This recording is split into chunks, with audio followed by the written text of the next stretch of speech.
నేత్రదానం మరణానంతరం మరలా జీవించటం.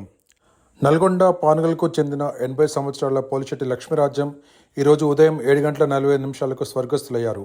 కుటుంబ సభ్యుల అంగీకారంతో Lions Club of Nalgonda charitable trust ఆధ్వర్యంలో 11:45 టెక్నీషియన్ బచ్చలకూరి జానీ నేత్రదానం ప్రక్రియ పూర్తి చేసి కార్నియా సేకరణ జరిపారు. మేనేజర్ డాక్టర్ పుల్లారావు మాట్లాడుతూ, ఇది తమ ఆధ్వర్యంలో జరిగిన 241 నేత్రదానమని, ఒక్క నేత్రదానం ద్వారా 2 నుంచి 4 మంది కార్నియల్ అంధులకు చూపు అందించవచ్చని తెలిపారు. ఇప్పటి వరకు సేకరించిన 482 కార్నియా అనేక మందికి కాంతి ప్రసాదించినట్టు చెప్పారు.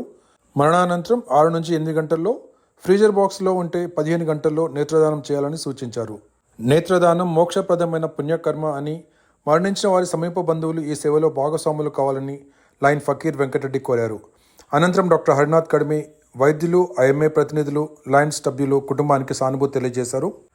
నేత్రదానం చేయదలిచిన వారు చంద్రశేఖర్ చిరునవ్వుల 9948143299 లేదా లైన్ కోటా సరిత 9640800775 లేదా లైన్ కక్కిరేని శ్రీనివాస్ని 9848188448 ద్వారా సంప్రదించవచ్చని